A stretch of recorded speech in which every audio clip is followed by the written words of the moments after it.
Buen día, gente del IAE. Hoy, cuarto domingo de Cuaresma, sin misa, en plena cuarentena ya largada a full. El Evangelio nos propone una escena de la vida de Jesús muy linda que cuenta en el capítulo 9 del Evangelio de San Juan y que voy a resumir porque es bastante larga y no quiero alargar demasiado estas reflexiones, este rato de meditar en la palabra de Jesús. Lo que cuenta es que Jesús paseaba por Jerusalén con sus discípulos y al pasar vio a un ciego de nacimiento y mirándolo también sus discípulos le disparan una pregunta a Jesús muy al estilo de la época, muy al estilo de preguntas que se le hacían a los rabinos. Ciego de nacimiento, ¿este hombre pecó y lo tiene a esto como un castigo o pecaron sus padres?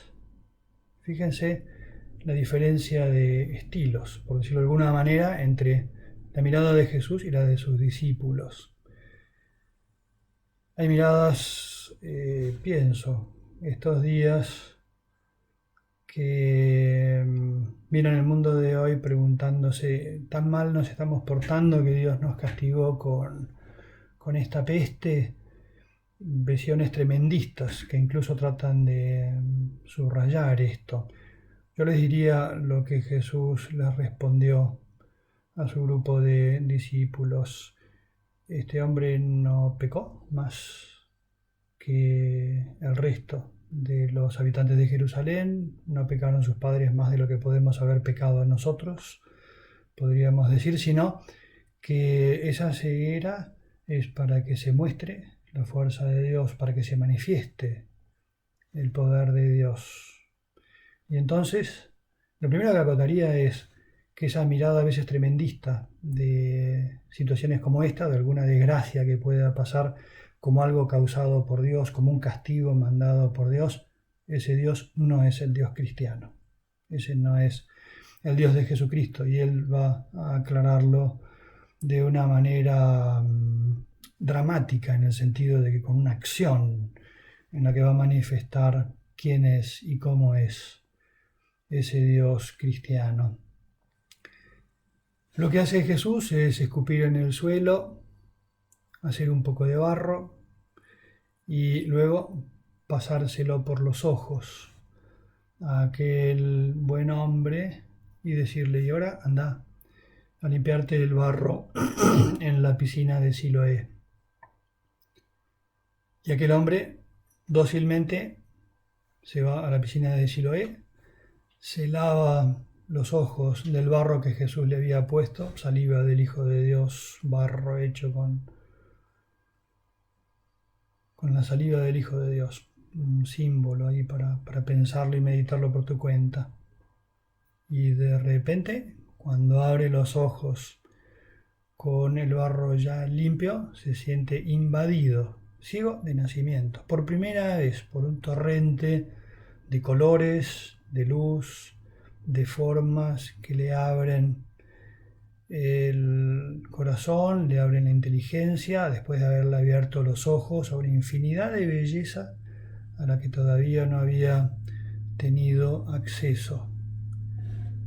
Todo un símbolo, ¿no?, de la acción de Dios que de alguna manera podemos tratar de interpretar desde lo que hace Dios en cada uno de sus sacramentos. Sus sacramentos son eso, algo que Dios nos hace, algo que se ve y después algo que no se ve. ¿Qué es lo que se veía en este caso?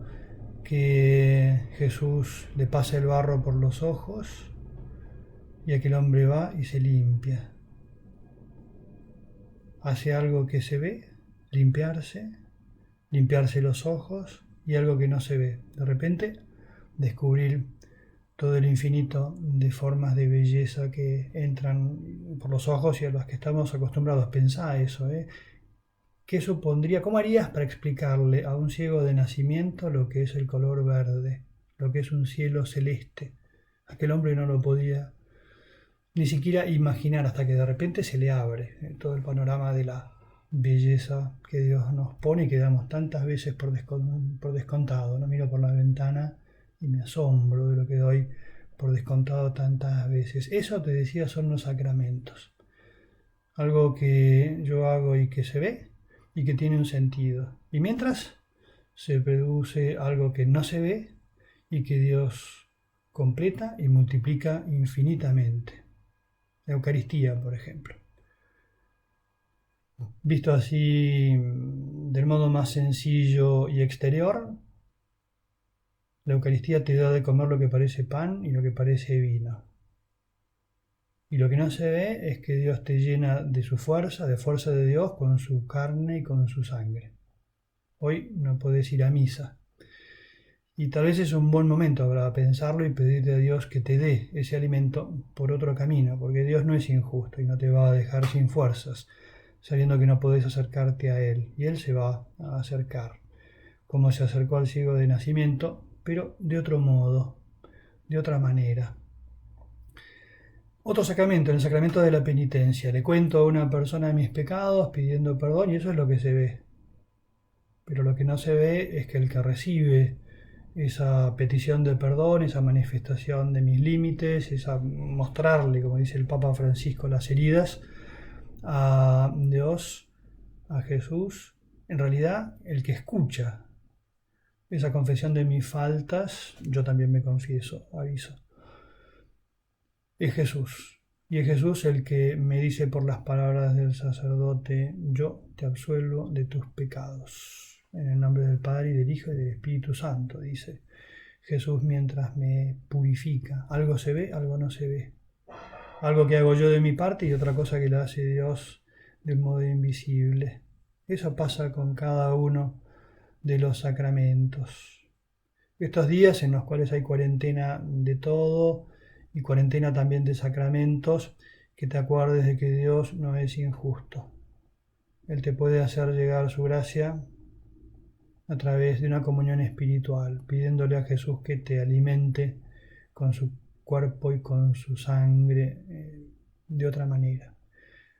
La Iglesia nos recordó hace poco algo que ya se sabe desde siempre, y es que cuando no tengo la posibilidad de confesarme, como en esta época, puedo meterme en mi corazón, pedirle perdón de corazón a Dios, pedirle perdón por mis pecados, incluso de cosas serias. Y después de ese acto de dolor, Dios mismo me dice, te perdono, yo te absuelvo de tus pecados. Ya llegará el momento en el cual puedas ir a confesarte de estas cosas personalmente, pero por ahora no te inquietes, no te sientas abandonado como si yo no pudiera hacerte llegar mi gracia a través de este camino. Hay en el relato de el milagro dos momentos en la vida del ciego de nacimiento. El primero es cuando se encuentra con Jesús y lo sana. A partir de ese momento tiene que asimilar este hombre todo aquel impacto que acaba de recibir. Y además va a suponer una especie de pelea con toda una gente que le empieza a poner obstáculos porque no le cree que fue curado, dicen que es un mentiroso y que era todo trucho, y él tiene que casi que defender a Jesús sin conocerlo porque todavía no sabía quién era. Pero al final de todas las vicisitudes que tiene que pasar, se va a volver a encontrar con Jesús. Y entonces, un diálogo muy lindo que te invito a leer por tu cuenta del capítulo 9 de San Juan. En ese momento lo reconoce a Jesús como su Salvador y se postra en su presencia. La gente se postra solo delante de Dios. Y tiene la posibilidad como de agradecerle el milagro que acaba de cumplir con él. Algo para meditar estos días es tal vez pensar en cómo Jesús va acompañando el camino de aquel hombre en medio de sus contradicciones y cómo iría pensando en él mientras él se iba a hacer el encontradizo, después se lo iba a volver a encontrar para poder hablar con él, que es lo que sucede al final del Evangelio.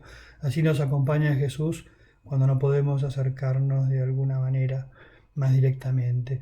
Este tiempo de cuarentena de sacramentos puede ser un buen momento para redescubrir lo que vale cada uno de los sacramentos que nos regala. y pensar cómo aprovecharlos mejor cuando podamos recibirlos de nuevo. Me alargué, hoy siendo domingo me lo quise permitir, pero quiero cerrar en este día en el que no podés asistir a misa, pidiéndole que venga cada uno de nosotros con una comunión espiritual, por ejemplo aquella que San José María había aprendido de un buen sacerdote cuando hacía su catequesis de niño, ¿no? Y dice así: yo quisiera, Señor, recibirte con aquella pureza, humildad y devoción con que te recibió tu Santísima Madre, con el espíritu y el fervor de los santos. En este domingo sin misa, en el cual, cuando la celebré a solas esta mañana, intenté pedir por las intenciones de cada uno, de cada una, de sus familias, de sus preocupaciones, te mando de parte del Señor la bendición, del Padre y del Hijo y del Espíritu Santo. Amén. Buen domingo y que Dios los bendiga.